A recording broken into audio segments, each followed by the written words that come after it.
Rail আধিকারিকদের প্রতিশ্রুতিতে আবুতরা halt স্টেশনে rail অবরোধ প্রত্যাহার। আবুতরা নাগরিক মঞ্চ।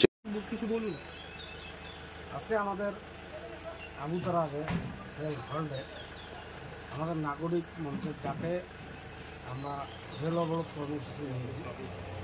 রেল অবরোধ কর্মসূচি এই কারণে নিয়েছি যে বিগত দিনে আমাদের কোভিডের আগে এখানে প্যাসেঞ্জার ট্রেন দাঁড়াতো।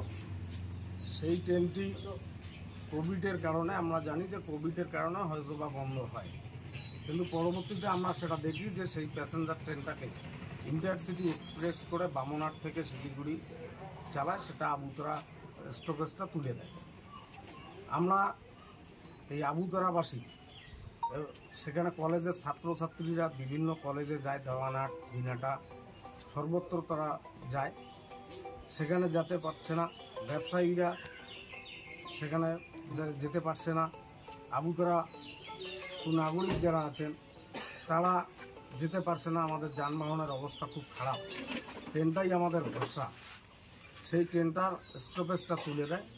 সেই স্টপেজের দাবিতে আমরা এর আগেও বামনহাট স্টেশন মাস্টারের দ্বারা আমরা ডিএম সাহেবের কাছে ডেপুটেশন দিয়েছি। যখন কোনো কাজ হয়নি আমরা বাধ্য হয়ে রেল অবরোধ কর্মসূচিতে নেমেছি।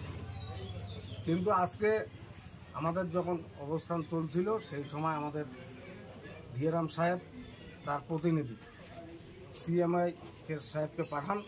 উনি এসে আমাদের প্রতিশ্রুতি দেন যে নির্বাচন আচরণবিধি লাগু আছে, নির্বাচন আচরণবিধি মিটে গেলে ওনারা আমাদের এই আবুতরা হল্টে সেখানে স্টপেজ দেবেন।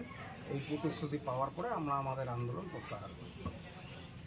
শুধুমাত্র কি স্টপেজের দাবিতে এটা হচ্ছে? কারণ পরিকাঠামো উন্নয়নেরও বিষয় আছে, কারণ অনেক জায়গায় দেখা যাচ্ছে যে আপনাদের যে সে পরিকাঠামো উন্নয়ন তো আমাদের দরকার আছে। যেমন এই হল্টে পানীয় জলের কোনো ব্যবস্থা নেই। মানুষ নাগরিকরা এখানে ট্রেনের যাত্রীরা সেখানে বসতে পারছে না, বসার সুব্যবস্থা নেই। আমরা সেগুলো জানিয়েছি। স্টপেজ যেমন সাথে সাথে প্ল্যাটফর্মের উন্নয়নের ক্ষেত্রে সাথে সাথে আমাদের যে রাস্তাগুলো কানেক্টিং রাস্তাগুলো স্টেশনের সঙ্গে যুক্ত, সেই রাস্তাগুলোরও বেহাল দশা। সেই রাস্তাগুলো সেন্ট্রাল সরকার মানে রেল দপ্তর করতে দিচ্ছে না।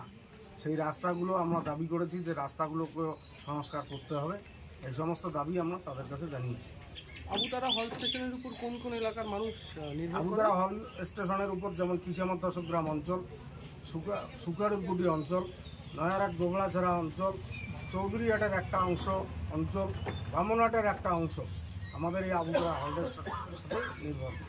আপনাদের আশ্বাস দিয়েছে, সেটা যদি না মেটে তাহলে কি আমরা আবারও বৃহত্তর আন্দোলনে নামবো। আমাদের আশ্বাস যদি পূরণ না হয় তাহলে এরপরে আমরা বাধ্য হব রেল অবরোধ করে রাখতে। যতক্ষণ না আমাদের দাবি পূরণ না হবে ততক্ষণ আমরা আমাদের রেল অবরোধ করে। আপনার নাম? আমার নাম মিলন সেন, নাগরিক মঞ্চের সদস্য। যে আন্দোলন, সেই আন্দোলনের সাথে আপনারাও যুক্ত হয়েছেন।